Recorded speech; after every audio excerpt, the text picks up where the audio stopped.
तो साथियों, जय हिंद जय भारत। स्वागत है आप सबका आज के इस स्पेशल एपिसोड में। बड़ा खास एपिसोड है, पूरे को ध्यान से सुनेंगे तमाम साथी। और जिन साथियों ने अभी तक हमारे न्यूज़ चैनल को सब्सक्राइब नहीं किया है वो इसे सब्सक्राइब ज़रूर कर लेना, ताकि आपको घर बैठे अपडेट मिलती रहे आपके भुगतान की सरल विधि जानने के लिए कि कैसे आपका भुगतान होना है। साथियों, कल हमारा छत्तीसगढ़ की राजधानी रायपुर का दौरा है, जहां मिशन भुगतान सेमिनार का आयोजन करेंगे मुख्यमंत्री आवास पर। वहां के नवनियुक्त मुख्यमंत्री महोदय से मिलेंगे, उनको बधाई देंगे और जो उन्होंने चुनाव पूर्व गारंटी दी थी, मोदी की गारंटी, कि वो छत्तीसगढ़ के ठगी पीड़ितों का भुगतान करेंगे सरकार बनने पर, उसको उन्हें याद दिलाएंगे।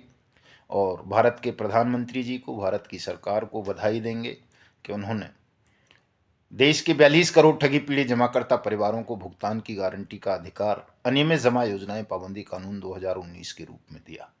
साथ साथ छत्तीसगढ़ की सरकार से ये अनुरोध करेंगे कि वो अनियमित जमा योजनाएं पाबंदी कानून 2019 को छत्तीसगढ़ में नोटिफाइड करे, क्योंकि पिछली कांग्रेस की बेईमान सरकार ने अनियमित जमा योजनाएं पाबंदी कानून 2019 को छत्तीसगढ़ में नोटिफाइड नहीं किया था, जिस वजह से लोग अपने भुगतान के अधिकार से वंचित रह गए और अंश मात्र का भुगतान करके ढिंढोरा भूपेश बघेल ऐसा पीटते रहे जैसे वो सबका भुगतान कर रहे हैं। तो कल हम शाम को दिल्ली से रवाना हो जाएंगे छत्तीसगढ़ के लिए। 12 को हमारा प्रोग्राम है छत्तीसगढ़ में और 13 को जांजगीर चंपा में है।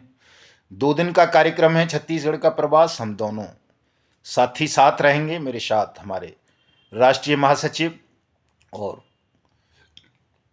मध्य भारत के प्रभारी आदरणीय अशोक मुदगल साहब भी साथ होंगे। तो दोनों ही भाई हम जाएंगे और छत्तीसगढ़ में अनियमित जमा योजनाएं पाबंदी कानून 2019 की अनुपालना सुनिश्चित करवाकर छत्तीसगढ़ के साथियों का सबका भुगतान उनकी जमा राशि का 2 से 3 गुना 180 दिन में सुनिश्चित कराएंगे दोस्तों।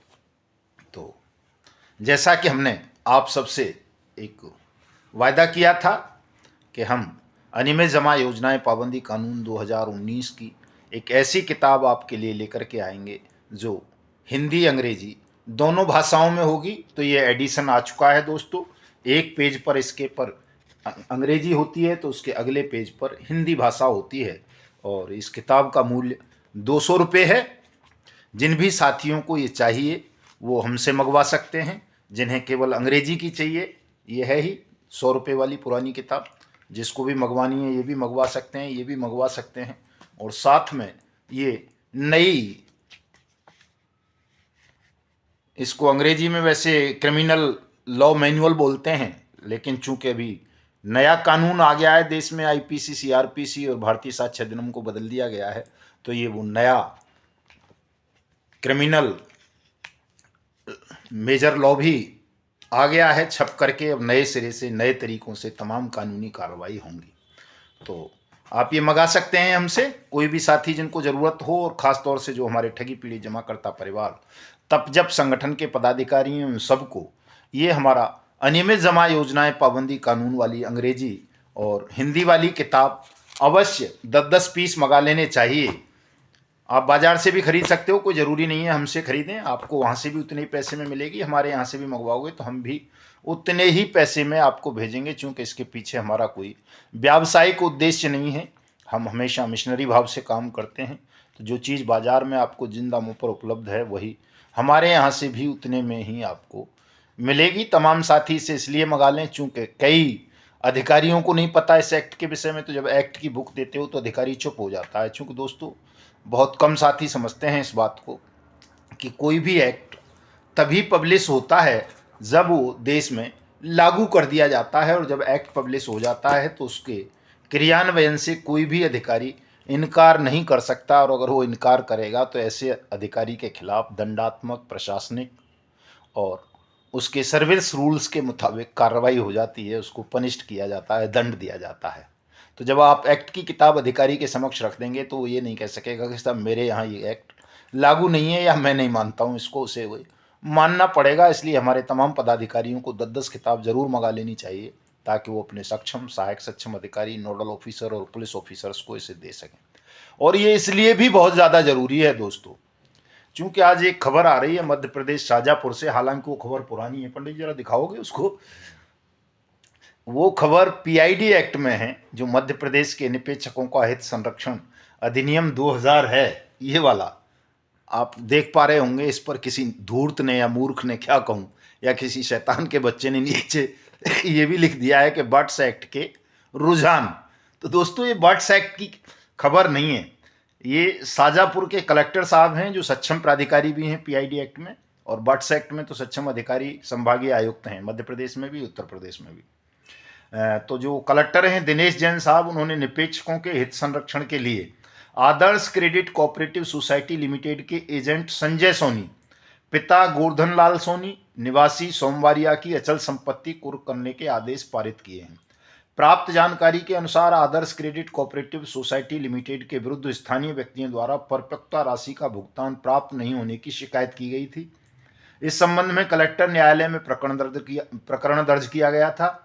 प्रकरण की सुनवाई के उपरांत कलेक्टर एवं सक्षम प्राधिकारी दिनेश जैन ने मध्य प्रदेश निक्षेपकों के हितों का संरक्षण अधिनियम 2000 की धारा 4 में प्रदत्त शक्तियों का प्रयोग करते हुए इस कंपनी के एजेंट संजय सोनी, पिता गोवर्धन लाल सोनी, निवासी सोमवारिया एमएलबी स्कूल के पास शाजापुर की अचल संपत्ति वार्ड क्रमांक 01 पुराना एवं नया 04 गायत्री नगर शाजापुर में स्थित भूखंड 1545 कुल 675 वर्ग फीट, जिसकी कीमत 7,52,760 रुपये है, को कुर्क करने के आदेश दिए हैं। एजेंट संजय सोनी को इस अचल संपत्ति को विक्रय दान करने से तत्काल प्रभाव से वंचित कर दिया गया है। यानी ये जो सोनी है एजेंट, वैसे तो ये ठग है, इसके बारे में हमको पता है, ये लोगों का पैसा लेकर के खा गया, इसने आदर्श में जमा नहीं किया था। ये इस प्रॉपर्टी को न बेच सकता है, न किसी को दान कर सकता है। ये प्रॉपर्टी अटैच कर दी गई है आदर्श क्रेडिट कोऑपरेटिव सोसाइटी लिमिटेड के खाते में। और एक्ट कौन सा लगाया है? PID act Madhya Pradesh. अब धूर्त कह रहे हैं इसको बट्स एक्ट के रुझान। तो दोस्तों बट्स एक्ट में ऐसा कोई प्रोविजन नहीं है, किसी सक्षम अधिकारी को ऐसा कोई अधिकार नहीं दिया गया कि वो किसी एजेंट की प्रॉपर्टी को केस के साथ अटैच कर दे। हाँ, यदि आप पीआईडी एक्ट की बात करोगे, चाहे यूपी का पीआईडी एक्ट हो, चाहे मध्य प्रदेश का, चाहे महाराष्ट्र का, चाहे राजस्थान का, चाहे दिल्ली का, चाहे पंजाब का, चाहे हरियाणा का, तो उनमें ये प्रोविज़न ज़रूर है कि एजेंट के खिलाफ भी कार्रवाई होगी।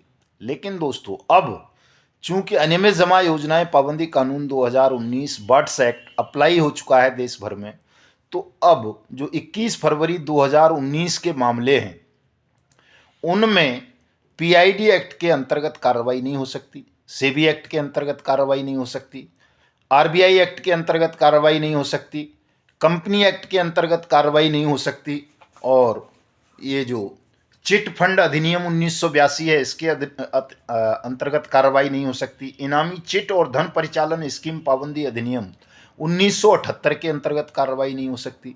अब कार्रवाई होगी अनियमित जमा योजनाएं पाबंदी कानून 2019 के अनुसार, जो आपको भुगतान की गारंटी का अधिकार देते हुए कहता है कि आपकी जमा राशि का 2 से 3 गुना पैसा सरकार द्वारा नियुक्त सक्षम या सहायक सक्षम अधिकारी आपको 180 दिन में देगा।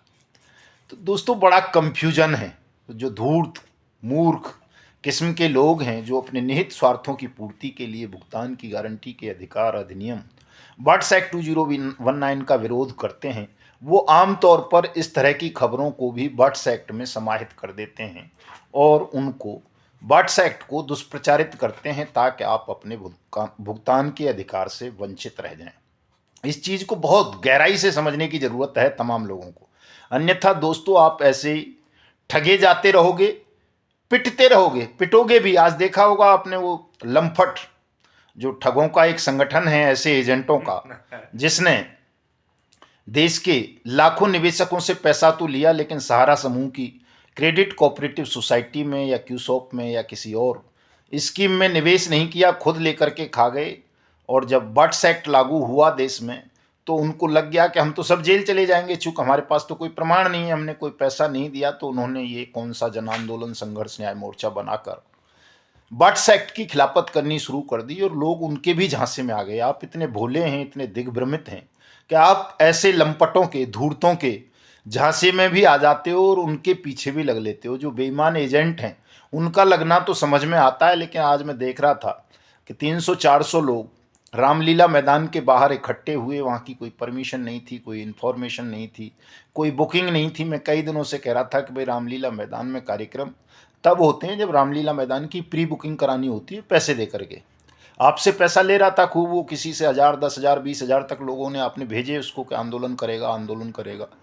तो रामलीला मैदान की बुकिंग तो कराई नहीं, कोई दरी नहीं, कोई माइक नहीं, कोई कुर्सी नहीं, कोई टॉयलेट पानी की व्यवस्था नहीं, वहाँ कोई खाने की व्यवस्था नहीं। ऐसे ही बुला लिया लोगों को और लोग झांसे में आ गए। जब मैं कह रहा था इससे रसीद मांगो कि रामलीला मैदान की बुकिंग कराइए क्या, एनओसी मंगाइए क्या, नहीं माने आप लोग।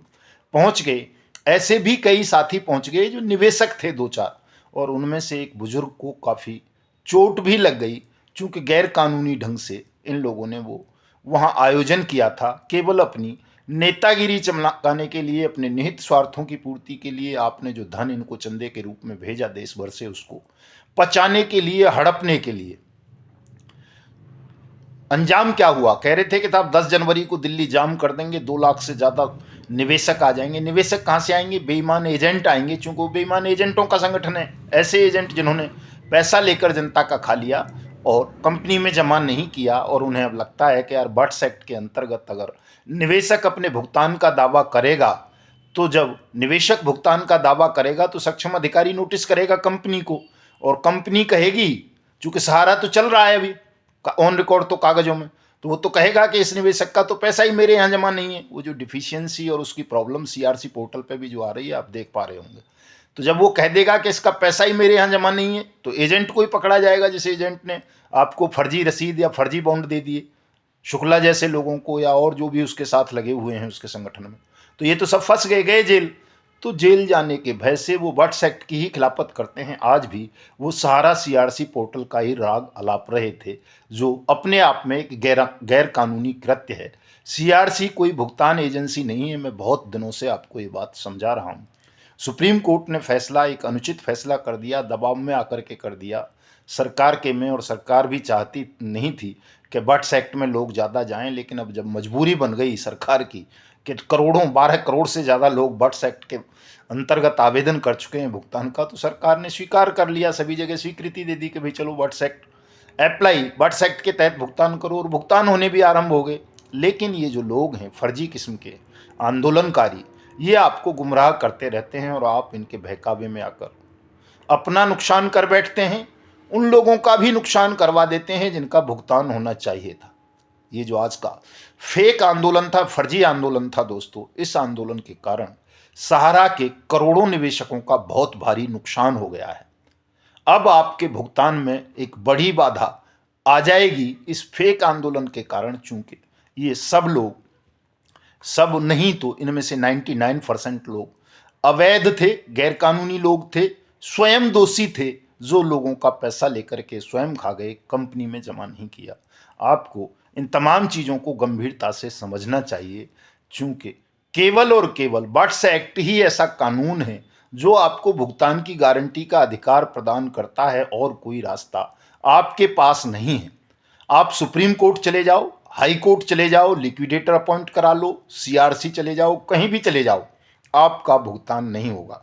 देखा होगा आपने 245 करोड़ रुपए सरकार ने, वो कौन जज है रेड्डी जो सीआरसी पोर्टल की निगरानी के लिए बनाया है, रिटायर्ड जज, उसकी तनख्वाह पर उड़ा दिए, और आपका भुगतान पे 200 करोड़ भी नहीं खर्च किए हैं अभी तक, लोगों को वितरित किए थे 10,000 भी। तो आप समझ सकते हैं कि किस तरह से आपके ही पैसे का दुरुपयोग किया जा रहा है, ठगों द्वारा, सरकार द्वारा, और इन ठगों के दलालों द्वारा, जो इस तरह के संघर्ष मोर्चा और जन आंदोलन की बात करते हैं। एक वो ठगनी कौन सी शेख हसीना है जो फरवरी में आंदोलन करने की बात कर रही है, एक वो टपका गैंग वाला है, कल कह रहा था एक वीडियो में कि साहब बट्स एक्ट को मंजूरी नहीं मिली, और आज बट्स एक्ट के तहत वो अपना मेमोरेंडम दे रहा है कहीं उत्तर प्रदेश के किसी डिस्ट्रिक्ट में, पता नहीं कौन सा है, गाजीपुर या कहाँ, कि साहब बट्स एक्ट के तहत हमारा आवेदन मंजूर करें, हमारा पैसा दिलवाएं। अरे दो मुँहे लोगों, काले कलूटे हो, तुम्हारे मन में कितनी पाप भरा है, देश भरा है, क्यों लोगों को गुमराह कर रहे हो? जब देश में एक कानून बन गया सार्वभौमिक भुगतान की गारंटी के अधिकार का, तो उसका समर्थन करो, उस पर चलो, उसके तहत आवेदन कराओ। सबका भुगतान हो रहा है जो जो उसके तहत आवेदन कर रहे हैं। जिनका नहीं हो रहा है वो अपील में जाओ, दो दो अपील का प्रोविजन है। शिकायत करो उन अधिकारियों की, उनके खिलाफ दंडात्मक कार्रवाई होगी, एक्ट में प्रोविजन है। तुम घर बैठ जाओगे आवेदन डाल के, तो किसका भुगतान होगा? जो आवेदन का प्रोसेस है भुगतान का, उसको फॉलो करो। जो फॉलो कर रहे हैं उनका पैसा मिल रहा है, जो नहीं कर रहे हैं उनका नहीं मिल रहा है। सीधी सी बात है। अगर तुम ऐसे धूर्त और मूर्ख और लंपट लोगों की बातों में आओगे कि साहब ये आंदोलन कर लो, ये कर लो, ये संयुक्त मोर्चा बना लो, तो निश्चित रूप से आपका भुगतान नहीं होगा, आप और ज़्यादा ठगे जाओगे। इसलिए ऐसे संगठनों का बहिष्कार करो, इनसे दूर रहो, इनसे सावधानी बरतो। फरवरी में आंदोलन की बात कर रहे हैं कुछ लोग, एक नया संयुक्त मोर्चा बना करके, कोई कोई सुप्रीम कोर्ट घेरने की बात भी कर रहा है। दोस्तों, फरवरी के अंतिम सप्ताह में आचार संहिता लग जाएगी देश में, और फरवरी में जो लोग आंदोलन करेंगे उनके आंदोलन की क्या परिणति होगी ये आप समझ सकते हो। वो कोई बट्स एक्ट की बात तो कर नहीं रहे आंदोलनकारी कोई भी, सिवाय ठगी पीड़ी जमाकर्ता परिवार के और कोई संगठन ऐसा नहीं है जो अनियमित जमा योजनाएं पाबंदी कानून 2019 बट्स एक्ट की बात करता हो। तो बट्स एक्ट तो सार्वभौमिक एक्ट है, परमानेंट एक्ट है, वो देश में लागू हो चुका है, क्रियान्वित हो रहा है। अब चाहे कितनी भी चुनाव आचार संहिता लग जाए, कुछ भी लग जाए, आप हमेशा उसके तहत चुनाव आचार संहिता के दौर में भी उसमें आवेदन कर सकते हो, अपना भुगतान प्राप्त कर सकते हो, क्योंकि वो पुराना कानून हो चुका है, अब उसमें कोई संशोधन भी नहीं हो सकता। तो उस एक्ट से बाहर जा करके अगर कोई फरवरी में आंदोलन करता है, तो क्या आपको नहीं लगता कि वो मूर्ख है या धूर्त है? वो अपने निहित स्वार्थों के लिए आपको गुमराह करने का प्रयास कर रहे हैं कि फरवरी में कोई भी आंदोलन कर लेगा, उसका कोई भी प्रतिफल आ जाए आंदोलन का, तो क्या आपका भुगतान हो जाएगा आम चुनाव से पूर्व? कभी नहीं होगा। तो इन छोटी छोटी बातों की भी आपको दोस्तों समझ नहीं है, आपको समझदार होना चाहिए। इतनी जल्दबाजी के शिकार मत बनो, शीघ्र पतन के रोगी मत बनो कि आप मर जाओ। अपनी मौत को स्वयं दावत मत दो, अपने पैसे का स्वयं नुकसान मत करो, अपनी बुद्धि और विवेक से काम लो। इन छोटी छोटी बातों को समझो कि हम जो बातें करते हैं वो तमाम विधिवत करते हैं, कानूनी रूप से करते हैं, हर चीज़ का हमारे पास प्रमाण होता है। हम झूठ नहीं बोलते, हम कोई धंधा नहीं करते, हमें कोई राजनीति नहीं करनी है, किसी से कोई पद नहीं चाहिए, पैसा नहीं चाहिए, प्रतिष्ठा नहीं चाहिए। हमारा लक्ष्य केवल और केवल आप सबका भुगतान करवाना है और देश को ठगमुक्त बेईमान रहित राष्ट्र राज्य के रूप में स्थापित करना है। यही लक्ष्य है केवल। और अगर व्यक्तिगत लक्ष्य की बात करोगे कि मदन लाल आजाद का व्यक्तिगत लक्ष्य क्या है, तो वो तो बहुत ऊंचा लक्ष्य है। वो तो ऐसा लक्ष्य लेकर के मैं तो चलता हूं कि मैं ऐसा कर्म करके जाऊं कि जो भी, चाहे राष्ट्रपति, प्रधानमंत्री, चीफ जस्टिस और लेड़ा देड़ा दो भी हैं, बड़े से बड़ा जो आपको लगता हो कि ये बहुत बड़ा आदमी है, साहब बहुत बड़े पद पे है, बहुत बड़ा उद्योगपति है, वो भी मेरे चरणों की धूल को मस्तक पर लगाने के लिए लालेत रहे। और अगर वो ढोंगी है, पाखंडी है, बेईमान है, तो उसकी तो परछाई भी मेरे ऊपर ना पड़ सके। मुझे तो ऐसे कर्म करने की प्रेरणा दी है नारायण ने, और उसके लिए मुझे मार्ग बताया है स्वयं नारायण ने कि उसके लिए मुझे सत्य का सेवन करना पड़ेगा। अगर मैं जरा सा भी असत्य बोलूँगा, अपने स्वार्थ के लिए काम करूँगा, परमार्थ का ध्यान नहीं रखूँगा, तो मैं उस लक्ष्य को कभी प्राप्त ही नहीं कर सकूँगा। मेरा लक्ष्य एमएलए, एमपी, सांसद, विधायक, प्रधानमंत्री, राष्ट्रपति बनना कभी नहीं रहा, अब भी नहीं है और न भविष्य में होगा। मेरा लक्ष्य तो मैंने बताता हूँ, मैं हमेशा बताता हूँ कि भाई मेरा लक्ष्य तो ये है, और वो नारायण ने तय कर दिया है, वो होना है। 42 करोड़ लोगों का भुगतान सुनिश्चित कराने की लड़ाई जिस आदमी के कंधे पर परमपिता परमेश्वर ने डाली और उसको सफलता दिलाई हर मोड़ पर, कहीं उसकी किसी आंदोलन में किसी एक साथी की उंगली तक कोई पुलिस टच नहीं कर सकी पूरे देश भर में, कहीं किसी एक साथी पर कोई मुकदमा नहीं बना, कहीं किसी एक साथी को कोई अपमानित नहीं कर सका। करोड़ों लोगों को जीवन दान मिला जिस कानून की वजह से। उस कानून का प्रचार प्रसार करने वाले व्यक्ति को या उसके संगठन को अगर कोई धूर्त, मूर्ख, टपका लपका, ये इस तरह के ठग ठगणी ये सोचते हैं कि वो दबा लेंगे, डरा लेंगे, गिरा देंगे, झुका देंगे, खत्म कर देंगे, तो ये तुम्हारी बहुत बड़ी मूर्खता है। इस मूर्खता से बाहर आओ, ये संभव नहीं है। ये तब तो संभव है कि तुम मुझसे ज़्यादा सत्य बोलने लगो, मुझसे ज़्यादा परिश्रम करो, मुझसे ज़्यादा समर्पित रहो भुगतान के प्रति, फिर तो ये संभव था। लेकिन तुम में से ऐसा कोई है ही नहीं, मुझे पता है। तुम तो अंश मात्र भी समर्पित नहीं हो भुगतान के लिए, केवल धंधा कर रहे हो, चंदे का धंधा। अगर तुम समर्पित होते भुगतान के प्रति तो मैं खुद तुम्हारी पगधूली अपने मस्तिष्क पर लगाता। मैंने तो ये जानते हुए भी तुम्हारी पगधूली मस्तिष्क पर लगा ली थी 31 जुलाई को सबकी, कि तुम धूर्त हो, बेईमान हो, झूठे हो, ढोंगी हो, पाखंडी हो, छल कर रहे हो लोगों के साथ। फिर भी चूंकि एक बड़े जनमत की जरूरत थी हमें, कि जनमत अगर हो जाएगा तो जल्दी लोगों का भुगतान हो जाएगा, तो हमने तुमको भी बर्दाश्त कर लिया था। लेकिन इसका आशय ये नहीं था कि मैं तुम्हारे विषय में जानता नहीं था और मैं तुम सबको हमेशा ढोता रहूंगा। जब मैंने देखा कि तुम्हारा मन पवित्र नहीं है तो मैंने तुम्हें दूध में से मक्खी की तरह निकाल करके बाहर फेंक दिया। अब मैं नहीं करता हूं तुमसे किसी से भी बात। मेरे तो जो अपने साथ हैं उनको भी अगर कहीं मुझे लगता है कि वो भी बदमाशी कर रहे हैं, लोगों से चंदा ले रहे हैं, रसीद काट रहे हैं, गलत तरह से लोगों को भ्रमित कर रहे हैं, तो उन्हें भी लात मार के संगठन से बाहर कर देता हूं। वो इसलिए कर देता हूं, वो साहस मेरे अंदर इसलिए है कि मुझे कोई वोट नहीं चाहिए, कोई नोट नहीं चाहिए, मुझे केवल भुगतान चाहिए और ठगमुक्त बेईमान रहित हिंदुस्तान चाहिए। और इसके लिए अगर किसी का सहयोग मिले या न मिले मुझे कोई परवाह नहीं पड़ती, क्योंकि मुझे अपने व्यक्तिगत हितों की पूर्ति के लिए कुछ नहीं चाहिए किसी से। इसलिए मैं इतने साहस के साथ अपने संगठन में भी उनसे भी उन तमाम लोगों को भी लात मार के बाहर निकाल देता हूं जो मुझे लगता है कहीं भी कि बेईमानी कर रहे हैं, ठगी कर रहे हैं, लोगों को गुमराह कर रहे हैं, कोई चंदा ले रहे हैं।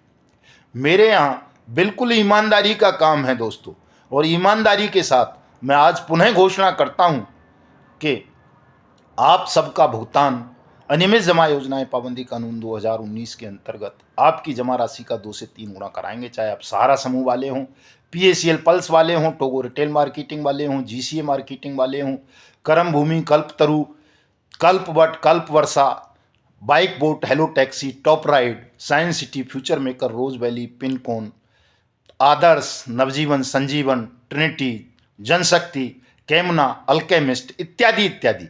किसी भी 3 लाख ठग कंपनी और क्रेडिट कोऑपरेटिव सोसाइटियों में से अगर आप किसी के भी जमाकर्ता हैं, पीड़ित हैं, निवेशक हैं, तो दोस्तों आपका पैसा दिलाना हमारा धर्म है, हमारी ड्यूटी है, और हमें इस धर्म को पूर्ण करने से कोई रोक नहीं पाएगा। आप सबका भुगतान कराएंगे, जल्दी से जल्दी करा देंगे। लेकिन आपको इन टपका लपका गैंगों से बाहर आना पड़ेगा, इनका सत्य समझना पड़ेगा कि ये जो आपको बेवकूफ़ बना रहे हैं, आपके पैसे पर अय्याशी कर रहे हैं, दिन रात ड्रेसें चेंज करते हैं, चश्मे चेंज कर देते हैं, जैकेट चेंज कर देते हैं, उनके चेहरों पर लालिमा छाई रहती है, मुर्गा पाड़ते हैं, दारू पीते हैं, औरतें बगलों में लेकर के घुमाते हैं और तमाम तरह की अय्याशियाँ और बदमाशियाँ करते हैं। ऊपर से तो कोई भी अच्छी ड्रेस पहन सकता है दोस्तों, बाहरी आवरण, बाहरी सौंदर्य से प्रभावित मत हो कि साहब फलां आदमी बहुत अच्छा बोलता है, उसकी शक्ल सूरत बहुत अच्छी है साहब, नेता सा लगता है, बढ़िया जैकेट डालता है, गाल लाल हो रखे हैं उसके तो साहब। अरे मूर्ख हो, बाहरी सौंदर्य तो तमाम ठगों का भी बहुत अच्छा था। सुब्रत राय का कम अच्छा था बाहरी सौंदर्य, लेकिन अंदर उसके पेट में कितना गंदगी थी, बदबू भरी हुई थी, कितनी खराब नीयत थी, इसे नहीं समझते। वो प्रीतम सिंह का बाहरी सौंदर्य कितना बढ़िया था, वो गुर्दा चोर पीपीएस सेठी टोगो वाला कितना बेहतरीन लगता है बाहर से। संजय भाटी जेब कतरा कितना बाहर से इंजीनियर जैसा लगता था, बिल्कुल कतई। और किस किस का आपने देखा होगा, तमाम ठग बाहर से बहुत खूबसूरती दिखते हैं, उनकी ड्रेस सेंस बहुत अच्छा होता है, उनका खान पान बहुत अच्छा होता है, उनका रहन सहन बहुत अच्छा होता है, लेकिन अंदर उनके केवल गंदगी भरी होती है। तो जब तक आप अपने अंदर की गंदगी को साफ नहीं करोगे, अंदर से आपका मन पवित्र नहीं होगा, निर्मल नहीं होगा, तब तक बाहर से भाई कोट पहन ले, टाई पहन ले, उसके जूते पहन ले, कौन सी कंपनी है वो विदेशी वाली 50,000 का जो जूता आता है, चाहे वो कौन सी चश्मे वाला है, बढ़िया वाला चश्मा पहन ले, रजनीगंधा खा ले 2,000 रुपये रोज़ का, कुछ भी कर लो, आप भुगतान नहीं करा सकते। भुगतान के लिए तो स्वयं को मिटाना पड़ेगा। हमने मिटाया है स्वयं को, नहीं मिट सके वो एक अलग बात है। हम संकल्प यही लेकर के निकले थे कि या तो स्वयं मिट जाएंगे या आपका भुगतान करा देंगे। वो तो नारायण की कृपा रही कि उनकी इच्छा थी, हम सत्य के मार्ग पर चल रहे थे, आप सबके लिए ईमानदारी से लड़ रहे थे, तो उन्होंने हमें वो सब दे दिया जो हमने उनसे मांगा भी नहीं था, हमने तो केवल भुगतान मांगा था, तो आपको भुगतान भी दिला दिया, भुगतान की गारंटी का अधिकार दिला दिया।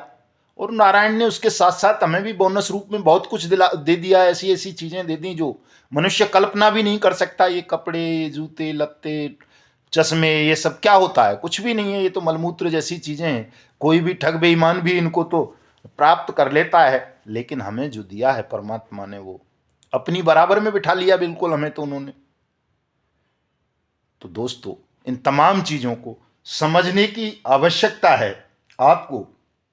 ये तमाम टपका लपका और ये जो ऐतिहासिक जन आंदोलन वाले थे और ये ठगनी कौन सी शेख हसीना है, इन सब का कोई अस्तित्व अब नहीं रहा है। ये केवल अपने आप को जिंदा दिखाने के लिए, साथ साथ व्हाट्सएप को कमज़ोर करने के लिए आप लोगों को दिन रात गुमराह कर रहे हैं। इनके बहकावे में मत आओ, सब लोग इनका बहिष्कार करो।